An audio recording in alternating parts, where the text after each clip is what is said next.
मंडळी नमस्कार, मी प्रकाश एवढे लॉगर बोलतो आहे.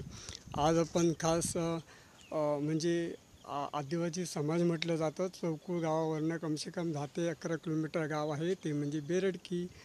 तर म्हणजे उदाहरणार्थ सांगायचं म्हणजे तुम्हाला पारगड रोडला जाताना आपण लेफ्ट रोड जो गेला तिथनं बेरडकीला रोड गेलेला आहे.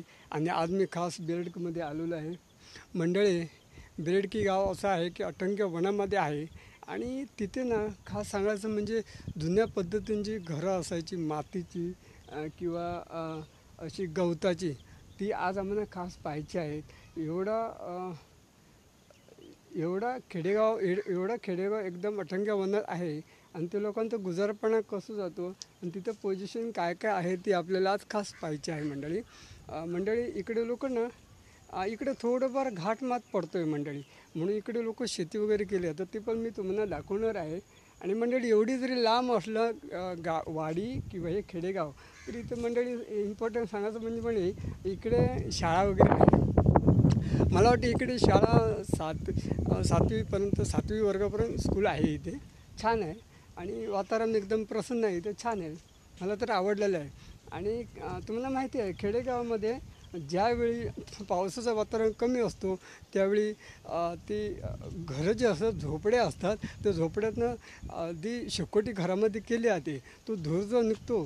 तर ह्या गोष्टी जर बघितलं तर खरोखर खेडेगावाचा आनंदासारखा कुठला आनंदच नाही आहे. आपण सिटीमध्ये हमेशा फिरत असतो, परंतु ह्या खेडेगावाचा असा आनंद आपण घ्यायला एक अनोखीपणा वाटतो. तर मी तर खास त्यासाठी आलेलो आहे.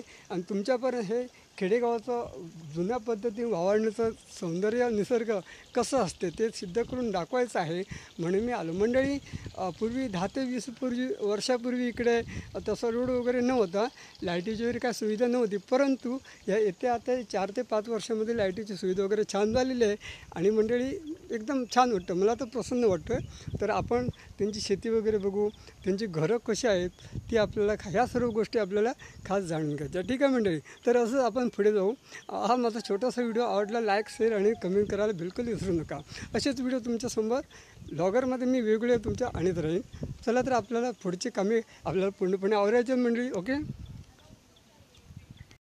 मंडळी, हा खेडेगाव आहे, परंतु इकडची जी लोकवस्ती आणि लोक आहेत ना एकदम मायाळू आणि प्रेमळ आहेत.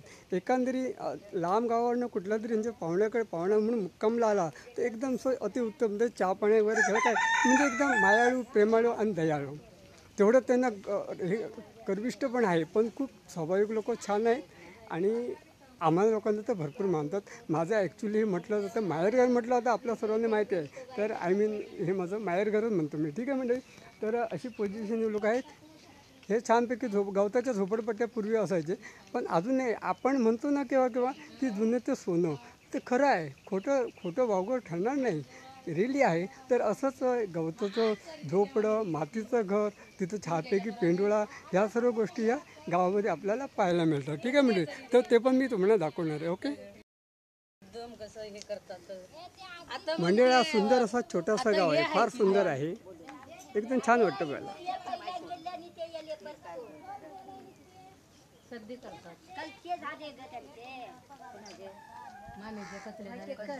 काय बाई बायको बोलताय काय आधार कार्ड काय झालं त्यांचं. मंडळी, आपण सिटीमध्ये फिरत असतो ना, गाडी, बंगला, घोडा या सगळ्या गोष्टी आपल्याला पाहायला मिळतात. परंतु खेडेगावामध्ये हे माझ्या पाठीमागे आहे ना, छानपैकी झुडपं आहे, लाकडाने आणि तिथं गवत घातलं जातं. छानपैकी असं झोप तुम्हाला दिसते ना, छानपैकी असं. ठीक आहे मंडळी. आणि मंडळी, जुनी मातीची घरे असायची. ॲक्च्युली मंडळी, मी पण त्या घरामध्ये प्रवास केलेला आहे आणि राहिलेलो आहे, मला थोडा अनुभव आहे. पण मी खास तुमच्यासाठी खास दाखवण्यासाठी मला यावं लागलं मंडळी. तर हे जे पाठीमागे हे मातीचं घर आहे, छानपैकी अशीच माती घर त्यांनी सजावट केलेलं आहे. हे लोक काय करतात, मातीचे असे विट्या बनवतात किंवा डायरेक्टली होतात आणि त्याच्यावरती ते मग ते शेणचा लेप करून लाल कलर मारतात, पण सुंदर एकदम सुरेख आणि छान दिसतं. ठीक आहे मंडळी, तर असे इकडची मला वाटते इकडची बरेच घरी असे अजून 75% घरं आहेत. तर हा अनोखी व्यक्तीपणा आपल्याला सणासुरी आपल्याला कुठे पाहायला मिळत नाही का मंडळी.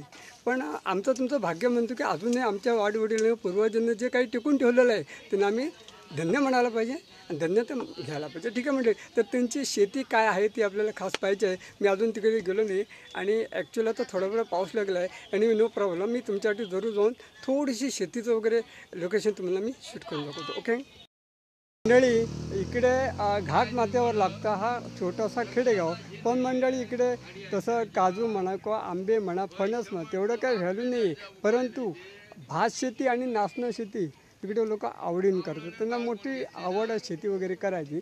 तर ही मी पाठीमागे जी आहे ना ती पूर्णपणे भात शेती आहे आणि त्याच्या पाठीमागे केळीचं थोडं त्यांनी बाग बगीचा केलेलं आहे. मंडळी बाकी कुठलाही त्यांना व्यवसाय करण्याचा चान्स नाही, म्हणून ते लोक बरेचसे लोक जे आमच्या वयाचे जे लोक आहेत म्हणजे बॉईज बट ते शक्यतो आपल्या कामापुरतं आपण ते शक्यतो गोव्याला जात असतात, कारण त्यांना काहीतरी सेटल करायचं असतं, सेटल व्हायचं असतं. अशी सुविधा इथे नाही आहे. ते बरेचसे लोक गोव्याला असतात जॉबसाठी. पण इकडची बाकीची मंडळी आहे ते अशा पद्धतीने शेती वगैरे छानपैकी करतात लोक. ठीक आहे मंडळी.